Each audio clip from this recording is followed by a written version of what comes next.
And that is enterprise. मुझे तो ये पढ़ाना ही नहीं चाहिए, मैंने पेन भी रख दिया।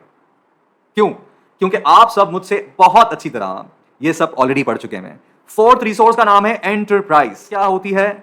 Companies, firms, organisations, businesses. आपके घर के बाहर कोई बेकरी है, आपके घर के पास कोई रिटेल आउटलेट है, आपके घर के बाहर कोई मैकेनिक शॉप है, आपके घर के पास कोई स्कूल है, हॉस्पिटल है, आपके घर के एंटरप्राइजेस हमारी फोर्थ रिसोर्स है। और ये मेरी नजर में नहीं, बल्कि अगर आप सबकी नजर से देखें, बिजनेस की नजर से देखें, इकोनॉमिक्स की नजर से देखें, तो सबसे इंपॉर्टेंट रिसोर्स है। Enterprise is probably, arguably, the most important resource out of the good example लाएंगे आप, जो मैंने इकोनॉमिक्स में भी पढ़ाई थी। ये आपके सामने है एक बड़ा जबरदस्त किस्म का मैकडॉनल्ड्स का बिग मैक। ऑलराइट, मैकडॉनल्ड्स के फ्राइज, मैकडॉनल्ड्स का बिग मैक। ठीक है, नाम तो सुना होगा, खाया नहीं है, पसंद नहीं है तो फर्क नहीं पड़ता, नाम तो सुना ही होगा। बड़ी दुनिया की सबसे बड़ी फास्ट फूड चेन है अमेरिका ने। जो बताइए सब एक एक करके कि यहाँ पर लैंड क्या है इस प्रोडक्ट के अंदर, बताएगा कोई मुझे? ठीक है, कोई एरिया, कोई स्पेस, कोई वेजिटेबल्स, कोई चिकन, ये सारा लैंड, ये सारा नेचुरल रिसोर्स है। ठीक है, इसी तरह लेबर इस्तेमाल हुई होगी इसके अंदर, कोई किसी ने बनाया होगा ऑफ कोर्स, कोई वेटर, कोई शेफ, कोई कटर, कोई वेजिटेबल्स कट करता होगा, पोटैटोस कट करता होगा, और I would say customer dealing वाले भी लोग होंगे, वो भी जो साथ साथ चीजें ऑर्डर्स ले रहे होंगे, ऑर्डर टेकर्स। फिर कैपिटल, ये तो बड़ा आसान है। क्या इसको बनाने में कोई कैपिटल इस्तेमाल हुआ होगा? अमानी सिंह, स्टोव, ओवन, नाइफ। तो इस प्रोडक्ट को बनाने में कितनी सारी चीजें इस्तेमाल हुई, यानी कि लैंड भी हुआ, लेबर भी हुआ, कैपिटल भी हुआ। और किस कंपनी ने इसको बनाया, उसका नाम क्या है? Without further ado, it's simply McDonald's, the M that you can see, the one of the most recognized and popular logos around the world. इसको लोगो कहते हैं। ये सारी चीजें यहाँ हुई हुई हैं, ये मैंने आपके लिए लिखी हुई हैं, ये देखें आप। Land, veggies, chicken, cooking oil, gas, space where you are cooking. Cooking में लेबर इस्तेमाल हो रही है, cook, chef, waiter, order bookers, ovens, pans, fryers, computers. Computers क्यों? क्योंकि ऑर्डर लेने में आसानी होगी आपको। आप ऑर्डर्स लेते हैं, कंप्यूटर्स में फीड करते हैं यार ऑर्डर्स को, तो ये भी आपका कैपिटल है ना। फर्नीचर है, स्पेस है, बिल्डिंग है, ये भी आप लगा सकते हो। और कंपनी कौन सी है मेरे बच्चे जो ये बना रहा है इस प्रोडक्ट को? मैकडॉनल्ड्स। तो मैं आपको प्रूफ क्या करना चाह रहा हूँ इस पॉइंट से? मैं आपको प्रूफ ये करना चाह रहा हूँ कि अगर एंटरप्राइज यानी मैकडॉनल्ड्स नहीं होगा तो इस लैंड, लेबर और कैपिटल को कंबाइन करने वाला नहीं होगा। तो एंटरप्राइजेस जो होती हैं, वो जो हमने पहली तीन रिसोर्सेज पढ़ी हैं, land, labour, capital, first three resources जो हमने पढ़ी हैं, लैंड, लेबर, कैपिटल, उनको कंबाइन करता है। अगर एंटरप्राइज नहीं होगा तो लैंड, लेबर, कैपिटल कंबाइन नहीं होगा, और जब लैंड, लेबर, कैपिटल कंबाइन नहीं होगा तो कुछ बन नहीं सकता। ऑलराइट, और एंटरप्राइज अपने आप में रिसोर्स क्यों है? अब मैं आप मेरी बात बहुत गौर से सुनेंगे, आप मेरी बात बहुत गौर से सुनेंगे। एंटरप्राइज को कौन रन करता है? एंटरप्राइज को कौन रन करता है?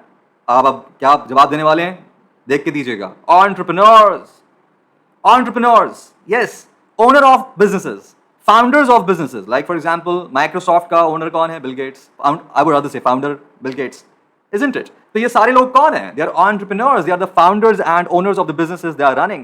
तो ये जो लोग होते हैं पीछे, ये entrepreneurs होते हैं जो enterprises को run करते हैं। और enterprises हर आदमी नहीं create कर सकता। दुनिया में कितनी population है? कितनी population है दुनिया में? 8 बिलियन प्लस।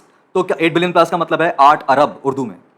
8 बिलियन प्लस लोग दुनिया में हैं, सारे एंटरप्रेन्योर्स हैं? नहीं, कुछ तो इसमें बच्चे हैं, कुछ इसमें रिटायर्ड हैं, कुछ इसमें अनविलिंग है। Course not, I am talking about entrepreneurs. Entrepreneurs और लेबर में फर्क है। लेबर अलग चीज है, एंटरप्रेन्योर अलग चीज है। एंटरप्रेन्योर कौन होता है? जो एंटरप्राइजेस को यानी फोर्थ रिसोर्सेज को बर्थ देता है, क्रिएट करता है। तो they are very very magical people, they are very less in numbers. दुनिया में एंटरप्रेन्योर्स बहुत कम है और सक्सेसफुल एंटरप्रेन्योर्स उससे भी कम है।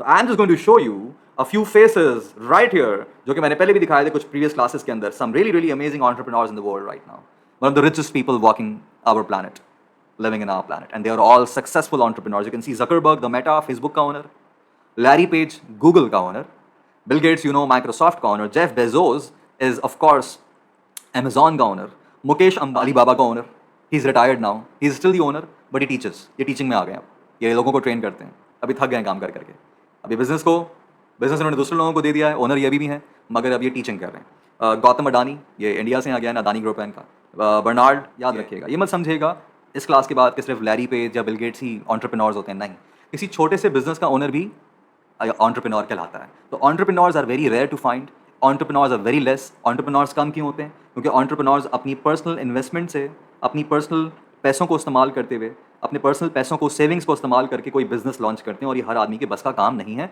They are the risk takers. ये रिस्क लेते हैं यार, ठीक है, और हर कोई अपने पैसों पर रिस्क लेने के लिए तैयार नहीं होता है। I hope you understand. बहुत सारे लोग एम्प्लॉयज़ बनते हैं, लोग कंपनीज में काम करते हैं। गूगल का सीईओ है, इंडिया से है, तो क्या वो फाउंडर है गूगल का? नहीं, फाउंडर ये है लैरी पेज। सुंदर पिचाई कौन है? सीईओ ऑफ गूगल, तो वो टॉप एम्प्लॉई है, वो भी एम्प्लॉई है, वो लेबर में काउंट होगा, लेबर में काउंट होगा। मगर लैरी पेज कहाँ काउंट होंगे? एंटरप्रेन्योरशिप में, जो एंटरप्राइजेस को रन करते हैं। I hope you understand me. ये कुछ नाम मैंने आपके सामने लगाए हैं जो कि दुनिया के बिगेस्ट ब्रांड्स के हैं, आपके सामने हैं, बड़े मशहूर लोगोज हैं, ये तो आप रिकग्नाइज करते हो। लिंक्डइन, नेस्कैफे, MTV, यूट्यूब, पता नहीं क्या क्या लगा हुआ है, Instagram, KFC, burger king, you know, they are the enterprises, and enterprises we need to grow our economies, and enterprises can also belong to both public and private sector. याद रखिएगा, enterprises private sector से भी हो सकती हैं and enterprises public sector से भी हो सकती हैं, यानी कि enterprises government owned भी हो सकती हैं और privately owned भी हो सकती हैं। But anyhow, private sector की बात मैंने ज़्यादा की है आज, और enterprises वो होती हैं जो 3 factors of production को combine करती हैं, land, labor, capital को। इसकी definition आप फिर से पढ़ सकते हैं या आपके सामने लिखी है। A question coming up from John Abbas who is asking, अगर मैं अपने घर में कोई चीज़ बेक करता हूँ और उसको सेल करता हूँ तो क्या मेरा घर कैपिटल हो गया? डेफिनेटली, आपका घर, आपका किचन कैपिटल हो गया एक तरह से, खासतौर पर आपका किचन कैपिटल है, आपके इक्विपमेंट कैपिटल है। You're definitely right about it.